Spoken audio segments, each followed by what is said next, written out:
Students, welcome to Career Manthan. I Ayushi Gupta welcome you all in today's session. So भाई पहले तो ये बताओ कि आप लोग हो कैसे. Hope you all are doing well और आप सभी अच्छे होगे, अच्छे से पढ़ाई कर रहे होगे, लॉकडाउन पीरियड में सेफ होगे. ठीक है. सो भाई आज का जो सेशन रहने वाला है हमारा वो है सिलोगिज्म पार्ट थर्ड. जैसा कि आप देख पा रहे हो, ओनली और ओनली अ फ्यू केस.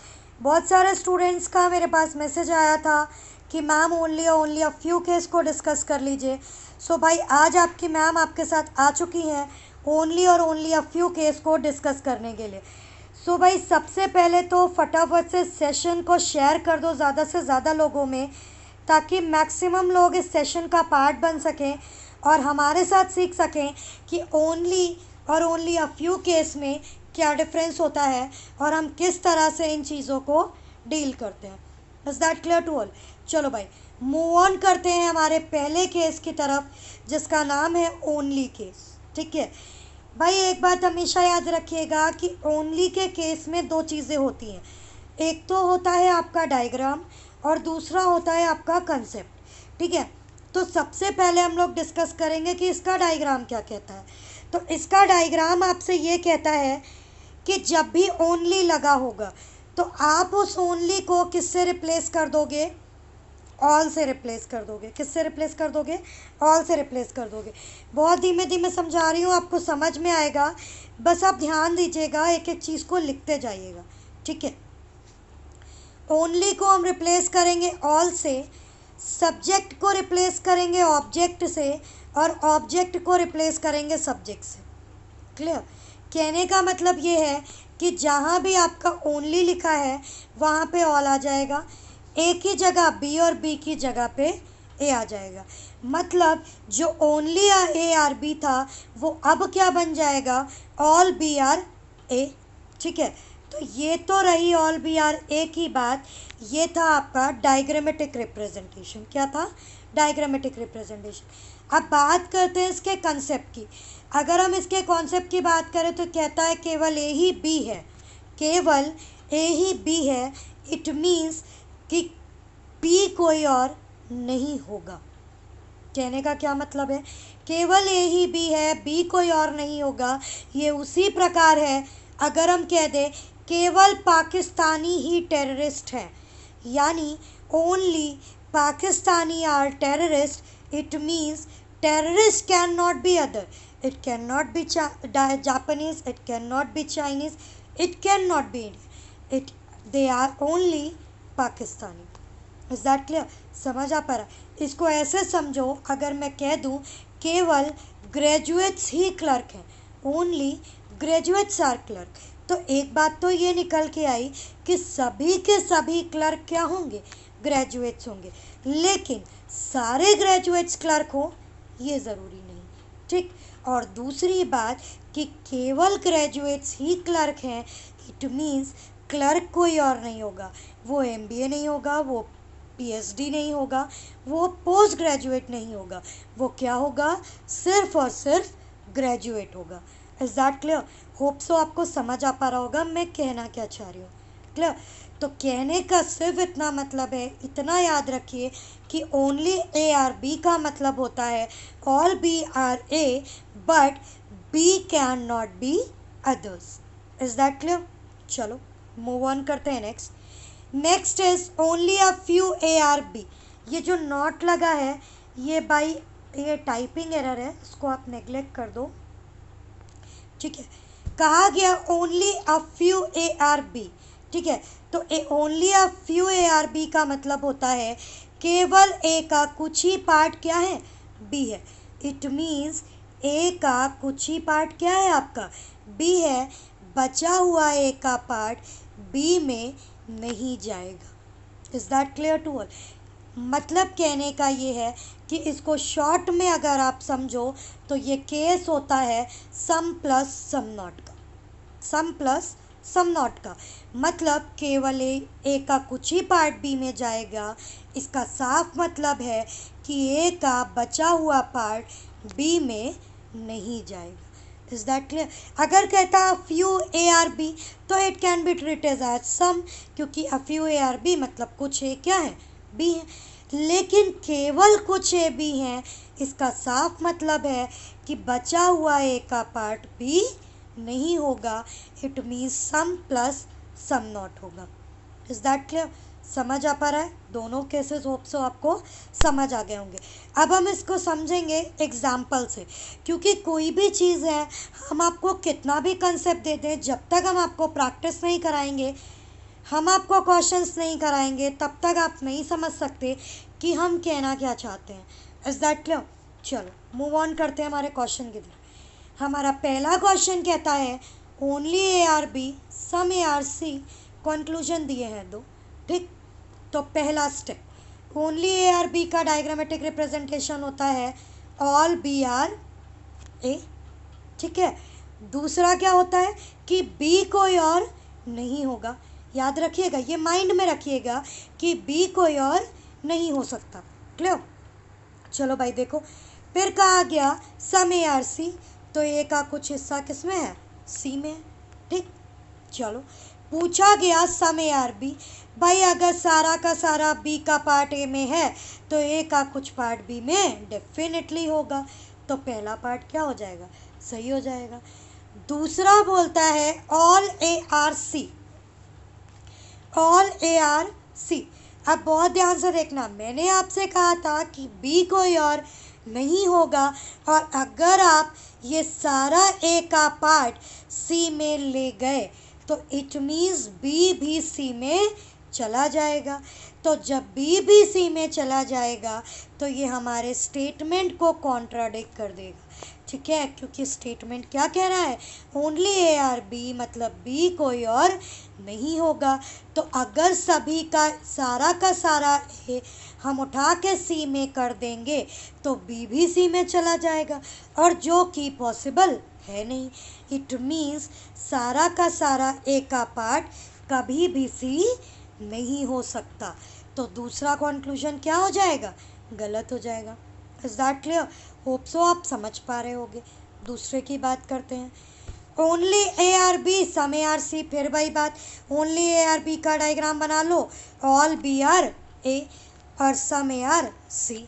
अब बात की जाए कंक्लूजन की, all C can be A, तो सारा का सारा सी ए हो भी सकता है और नहीं भी हो सकता है।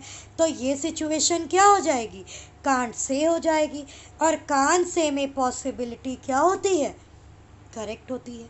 Is that clear to all? दूसरा बोलता है all A can be C.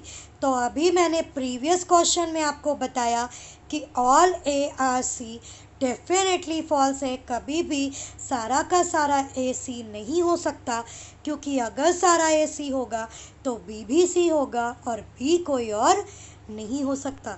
तो यहाँ पे कहा गया all A can be C, तो ऑल ए कभी भी सी नहीं होगा। तो ये चीज़ क्या हो गई, डेफिनेटली फॉल्स हो गई। Is that clear to all? Hope so आपको ओनली का केस समझ आ पा रहा होगा। Clear? Move on to the next, only a few A are B some B are C. तो भाई देखो, ए का केवल कुछ ही पार्ट किस में है, बी में है। तो जब ए का केवल कुछ ही पार्ट ये वाला बी में है, तो मतलब बचा हुआ ए का पार्ट बी में नहीं जाएगा। क्लियर? और सम बी आर सी ये बना दिया। क्लियर? पूछा गया सम ए आर बी, तो भाई एक बात बताओ, ये तो कह ही रहा है कि केवल ए का कुछ ही पार्ट क्या है, बी है। तो सम ए आर बी भी क्या हो जाएगा, करेक्ट हो जाएगा। ठीक है, दूसरा बोला गया सम बी आर ए, तो भाई अगर ए का कुछ पार्ट बी में है तो बी का भी कुछ पार्ट ए में डेफिनेटली होगा। तो जब होगा तो ये भी क्या हो जाएगा, करेक्ट हो जाएगा। So both the conclusion 1 and 2 are true. Is that clear? Move on to the next. Diagram वही है, बदले हैं तो सिर्फ कंक्लूजन्स। ठीक है, सो भाई फटाफट से इसका आंसर करिए कि क्या रहने वाला है इस पर्टिकुलर क्वेश्चन का आंसर। चलो भाई बताओ, जल्दी से कमेंट बॉक्स में रिप्लाई करो, बताओ क्या रहने वाला है इसका आंसर।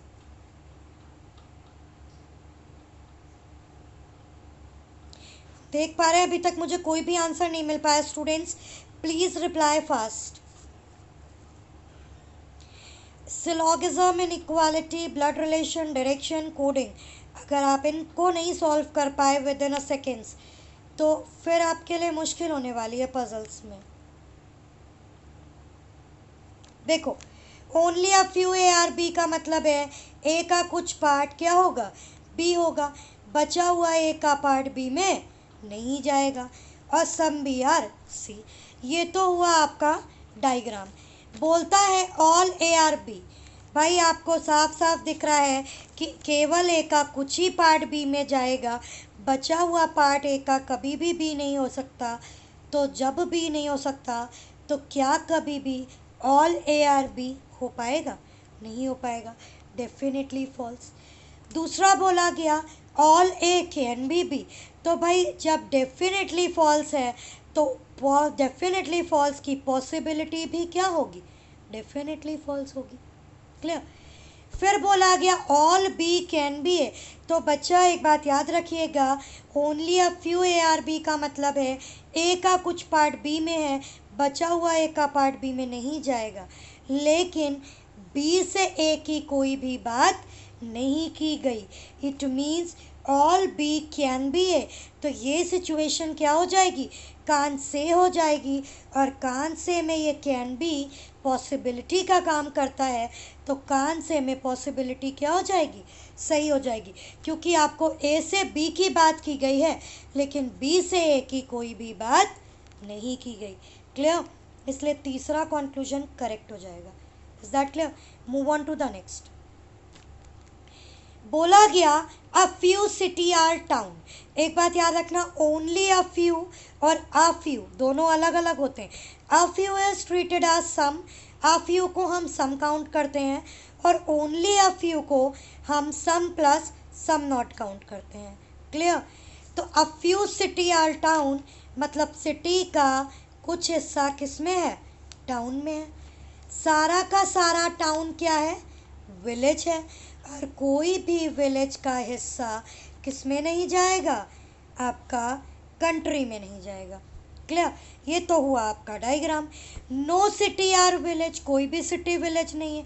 डेफिनेटली फॉल्स बेटा, क्योंकि कुछ सिटी जो सिटी टाउन में है वो विलेज ज़रूर होगी। तो जब जो सिटी टाउन में है वो विलेज होगी तो हम ये नहीं कह सकते कि नो सिटी आर विलेज। तो ये डेफिनेटली फॉल्स हो गया। दूसरा कहा गया सम सिटी आर विलेज, बिल्कुल सही, जो सिटी का हिस्सा टाउन में है वो विलेज में ज़रूर होगा। तो दूसरा हो गया करेक्ट। तीसरा बोला गया no town is a country. तो भाई अगर कोई भी विलेज कंट्री में नहीं जाएगा, बड़े सर्किल से नहीं जाएगा, तो अंदर से छोटे सर्किल से भी नहीं जाएगा। Is that clear? तो नो टाउन इज़ कंट्री क्या हो जाएगा? करेक्ट हो जाएगा। तो दूसरा और तीसरा कंक्लूजन क्या होगा? करेक्ट होगा। Is that clear to all? Move on to the next. Only a few buses are car, मतलब बसेस का, केवल बसेस का कुछ हिस्सा क्या है? कार है। इसका मतलब बचे हुए बसेस किस में नहीं जाएंगे? कार में नहीं जाएंगे। Is that clear to all? फिर बोला गया ऑल बाइक्स आर कार। तो इस कार के अंदर क्या कर दो? बाइक को कर दो। क्लियर? समझ आ रहा है? बोला गया सम बसेस आर बाइक, क्या कुछ बसेस का हिस्सा बाइक होगा? बताओ। तो बसेस यहाँ है, बाइक आपका यहाँ है, दोनों के बीच आपको कुछ भी नहीं पता। तो जब नहीं पता तो ये सिचुएशन क्या हो गई? कांट से हो गई, और कांट से हो गई, पॉसिबिलिटी लगी नहीं है, तो क्या हो गया? गलत हो गया। दूसरा बोला गया all bikes being buses is a possibility. तो बाइक यहाँ, बसेस यहाँ, कोई भी रिश्ता आपको बाइक और बसेस का नहीं पता। और जब आपको बाइक और बसेस में कोई रिश्ता नहीं पता तो सिचुएशन क्या हो गई? कान से, और कान से में पॉसिबिलिटी क्या हो गई? करेक्ट हो गई। So the right answer of this particular question is option number 2। Is that? Move on to the next. बोला गया ओनली अ फ्यू, बहुत ही अच्छा क्वेश्चन है, ध्यान से देखिएगा। Only a few pen are paper. तो भाई ये है आपका पेन, ये है आपका पेपर, और इसका कुछ ही पार्ट पेपर में जाएगा, मतलब बचा हुआ पेन का पार्ट पेपर में नहीं जाएगा। क्लियर? Is that clear? दूसरा बोला गया ऑल पेन आर बैग। तो पेन का सारा हिस्सा किस में जाएगा? बैग में जाएगा। फिर आया मोस्टली बैग आर मार्कर। याद रखना, मोस्टली, जनरली, फ्रीक्वेंटली, ये सभी किस में ट्रीट होते हैं? सब में होते हैं। तो मोस्टली बैग आर मार्कर, तो बैग का कुछ पार्ट क्या हो गया? मार्कर हो गया। क्लियर? कितना समझ में आया? ये आपका डायग्राम बन गया। बोला गया सम बैग आर नॉट पेपर। तो भाई सम बैग आर नॉट पेपर, ये आपका क्या होने वाला है? ये आपका करेक्ट हो जाएगा। क्यों करेक्ट हो जाएगा? पेन का जो हिस्सा बैग में है, पेन का जो हिस्सा बैग में है वो पेपर नहीं होगा, क्योंकि पेन का कुछ पार्ट पेपर में नहीं जाएगा और सारा का सारा पेन क्या है? बैग है। तो इसका मतलब बैग का कुछ हिस्सा पेपर में नहीं जाएगा। ये बात क्या हो जाएगी? करेक्ट हो जाएगी। ठीक है। दूसरा बोला गया all paper being marker is a possibility. क्या सारे पेपर के मार्कर होने की संभावना है? तो बेटा एक बात बताओ, पेपर आपका यहाँ है, ठीक है, मार्कर आपका यहाँ है, तो पेपर और मार्कर में कोई भी सिचुएशन दिखाई नहीं दे रही है। तो ये सिचुएशन क्या हो जाएगी?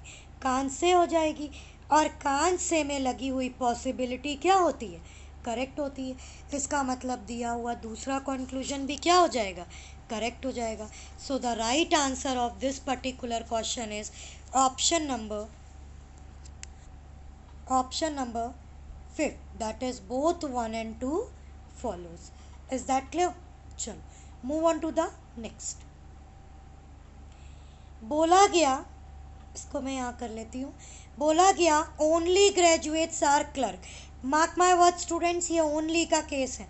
Only graduates are clerk, it means क्या हो जाएगा? All clerk are graduates. क्या हो जाएगा? All clerk are graduates. फिर बोला गया some graduates are officers. Okay. और फिर बोला गया some officers are rank holder. Some officers are rank holder. Is that clear to all? इतना समझ आ पा रहा है? अब देखो, ओनली ग्रेजुएट आर क्लर्क का मतलब था all clerk are graduates. And एक बात और कि केवल ग्रेजुएट ही क्लर्क है, मतलब क्लर्क कोई और नहीं होगा। क्लर्क ग्रेजुएट के अलावा कहीं भी नहीं जाएगा। पहला बोला गया नो क्लर्क इज ऑफिसर, कोई भी क्लर्क ऑफिसर नहीं होगा। तो बात बिल्कुल सही है, मैंने आपको कहा था क्लर्क ग्रेजुएट के अलावा कहीं भी नहीं जाएगा। It means no clerk is a officer. क्या हो जाएगा? सही हो जाएगा। क्लियर? कहा गया all clerk being rank holder is a possibility. बहुत ध्यान से समझिएगा, अगर ये केस ओनली का ना होता, अगर ये केस ओनली का ना होता, ऑल का होता, तो सारे क्लर्क रैंक होल्डर हो सकते थे। कान से और पॉसिबिलिटी करेक्ट हो जाती, कान से और पॉसिबिलिटी करेक्ट हो जाती अगर ये केस ओनली का ना होता। लेकिन ये केस ओनली का है, केवल ग्रेजुएट ही क्लर्क है, क्लर्क कोई और नहीं होगा। It means all clerk being rank holder क्या हो जाएगा? गलत हो जाएगा, क्योंकि क्लर्क ग्रेजुएट के अलावा किसी का भी पार्ट नहीं बनेगा। Is that clear to all? समझ आ पा रहा है सबको? ठीक है। So the right answer of this particular question is option number 1। Clear? Move on to the next. चलो भाई फटाफट से बताओ नेक्स्ट क्वेश्चन का क्या रहने वाला है आंसर, और किस तरह से आप इसको डील करोगे। जल्दी से बताओ क्या रहने वाला है इसका आंसर, बताइए भाई। 30 सेकेंड्स हैं आपके पास स्टूडेंट्स, फटाफट से बताइए क्या रहने वाला है इस पर्टिकुलर क्वेश्चन का आंसर।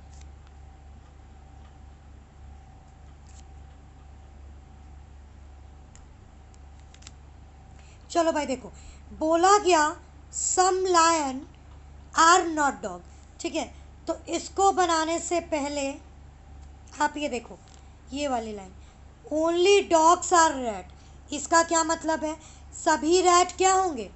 डॉग होंगे, लेकिन रैट डॉग के अलावा कहीं भी नहीं जाएगा। Is that clear? चलो देखो, ओनली डॉग्स आर रैट मतलब all rat are dog, some lion are not dog, तो लायन का कुछ हिस्सा डॉग में नहीं जाएगा। क्लियर? और only a few lion are tiger मतलब लायन का केवल कुछ ही पार्ट क्या है? टाइगर है, यानी बचा हुआ लायन का पार्ट टाइगर में नहीं जा सकता। Is that clear to all? समझ आ पा रहा है? ये तो था आपका डायग्राम। पूछा गया some tiger being dog is a possibility, क्या टाइगर का कुछ हिस्सा डॉग में संभावित हो सकता है? तो भाई एक बात बताओ, टाइगर यहाँ है, डॉग यहाँ है, तो टाइगर और डॉग में कोई भी रिश्ता हमें दिखाई नहीं दे रहा है।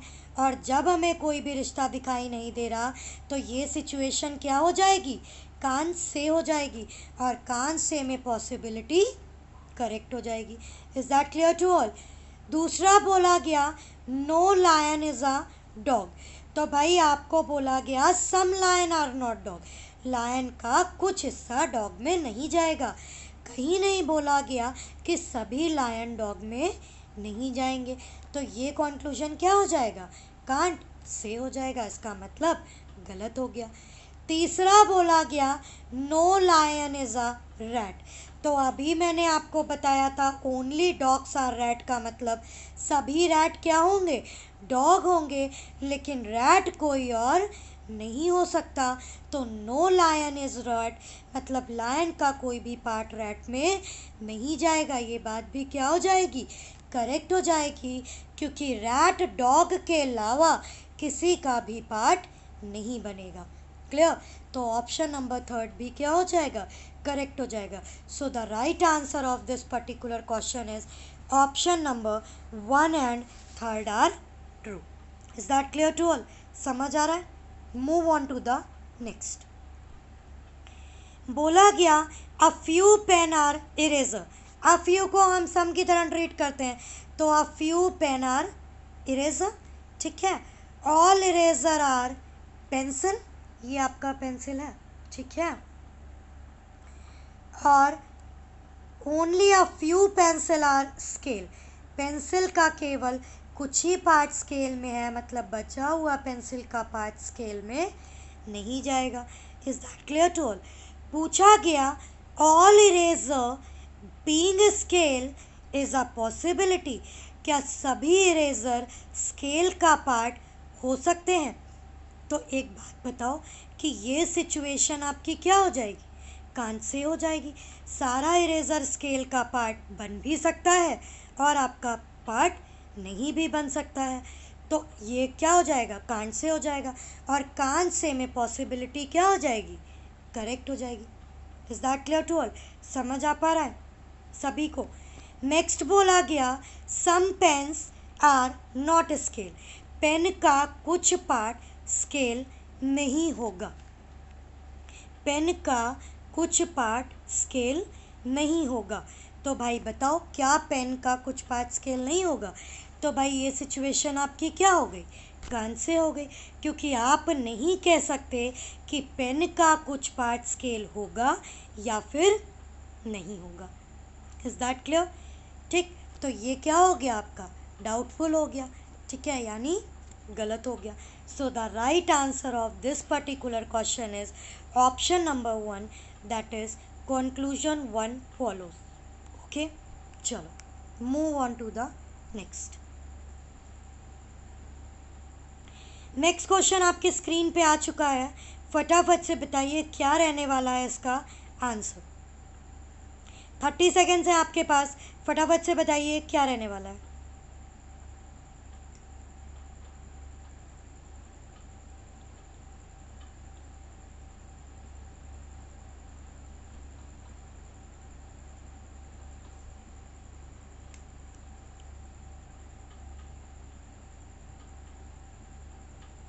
चलिए भाई बताइए क्या रहने वाला है इसका आंसर। देखो, only a few table are bench, table का कुछ पार्ट किस में है, बेंच में, यानी बचा हुआ टेबल का पार्ट बेंच में नहीं जाएगा, या फिर कुछ पार्ट बेंच में नहीं जाएगा। क्लियर। दूसरा बोला गया all table are chair, table का सभी पार्ट क्या है, चेयर है। तीसरा बोला गया only a few benches are sofa, मतलब बेंचेस का कुछ ही पार्ट क्या है, सोफ़ा है, यानी बचा हुआ पार्ट सोफ़ा में नहीं जाएगा। Is that clear to all. अब आपसे बोला गया some chairs are not benches, chair का कुछ पार्ट बेंचेस नहीं होगा।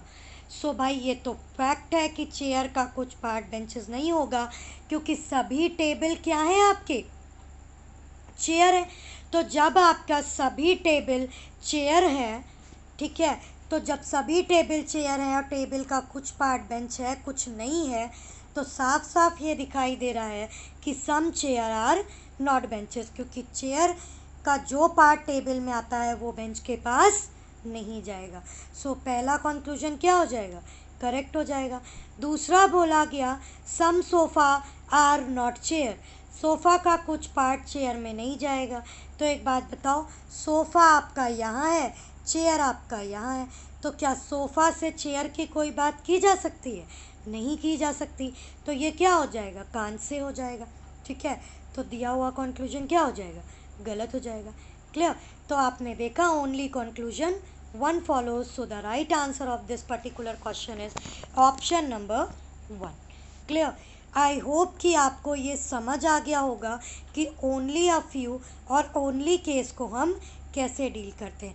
आज का सेशन थोड़ा सा छोटा है, मैंने आपके लिए 9-10 क्वेश्चन ही रखे थे ताकि आप ओनली अ फ्यू और ओनली केस को डिस्कस कर सको, समझ सको कि क्या होता है ये case. Is that clear to all, समझ आ पा रहा है। सो भाई आज का सेशन यहीं तक था। मेरी आपसे रिक्वेस्ट है, आइदर और ओनली अ फ्यू केसेस के क्वेश्चंस को आप प्लीज़ लगाइएगा, ठीक है। और जो भी आपको प्रॉब्लम हो कमेंट बॉक्स में टाइप करके बता दीजिएगा कि मैम ये पार्ट क्लियर नहीं हो पाया। Is that clear to all. चलो भाई, so thank you so much for watching this session, hope you all enjoy. So please like, share and comment, and please subscribe my channel, that is Career Manthan, and good luck for your upcoming examinations. आज का session छोटा ज़रूर था but आपके लिए hope so बहुत useful रहा होगा, ठीक है।